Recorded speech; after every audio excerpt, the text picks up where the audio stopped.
Hello, webbed people. Welcome back to Deoes It Science. This is the Season 2 finale. I'm your host and also Nolan, and if you're just joining us, let me get you caught up to speed. Over the last few months, we've been talking about a particular group of, shall we say, spiritually scientific ideas, things like chakras, channeling, crystals, and all other sorts of pseudoscientific and coarsely cynical mystical nonsense. By and large, the results were basically as you'd expect. Through tests of falsifiability, reproducibility, blind control, consistency, or providing natural explanations for natural phenomena, week after week we saw these ideas fail to make a definitive, empirically sound argument. Not to say it was a total loss, but when viewed as a whole, as a generalized worldview, at best it's self-delusion. At worst, well, that's what today is all about.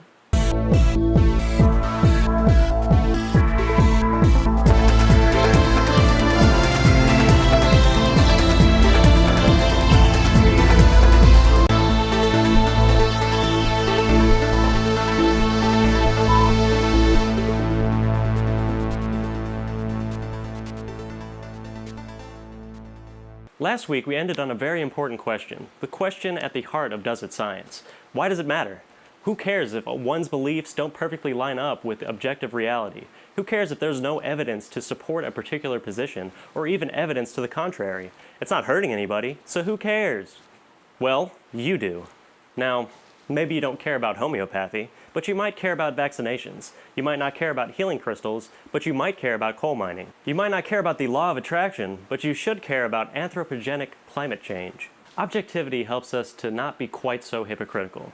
How strong can your argument be for the scientific evidence behind any claim if you don't hold your own views to the same standard? As humans, we have a strong tendency to see things through our own askewed perspective. The scientific method is the best mechanism we have ever created to bypass those biases and perceive the world as it truly is. If we allow ourselves to cherry-pick from the data and to extrapolate conclusions that aren't supported just to lend credence to our own narrow-minded worldview, not only are we delegitimizing our own arguments, but we're also contributing to a slow decline in reason. Of course, there's nothing stopping you from believing in magic rocks, or spirit pores, or leprechauns, or Jesus, or anything else invented out of whole cloth. You should stop yourself. I know it's easier to believe that it gets better when you die. It's easier to believe the world is as it is because of some global conspiracy. We all want to be the one in on the joke. We all want to feel like we know the real score, and it's everyone on the outside who doesn't get it. But sooner or later, you have to grow up. Or rather, you should at least try. You'll be better off than most people. Coming to terms with our place in the cosmos, the limits of our knowledge, and the struggle we must endure to keep our own inclinations at bay is no easy task. So, why do we science? We science because we acknowledge the limits of our own perception, of our own instincts, of our own biases. If we let our biases, perception, and instincts cloud our research, then the science is compromised. That's bad science. There are so many things in life that don't have easy, concrete answers. The scientific method provides a stable foundation on which we build our perception of reality. If we pull out on that foundation, then what do we have to stand on? And if we shatter the bricks with which we build our house, or just clump up some bullshit together and try to act like that's good enough, how long until the whole thing collapses around us? How far will we regress before we realize what we've lost? That's it for Season 2 of Deoes It Science. Don't worry, we'll be back before you know it. So be sure to subscribe and ring that bell to get notifications. Remember to like and share this video and check out Phantom Nonsense podcasts. Or go watch Midnight Sesh with Dick Ball. Play some games. Yeah, this is your host and also Nolan. Signing off, good night and good science.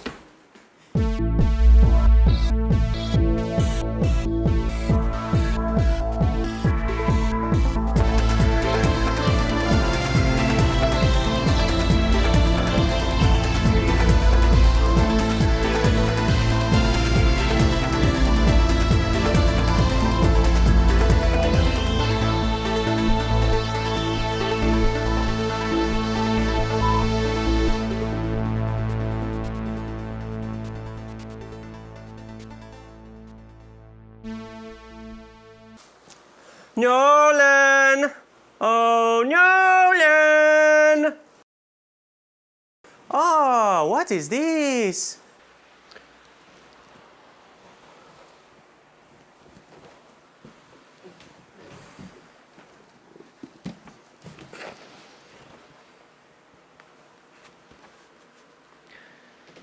It's my turn now, Science Beach.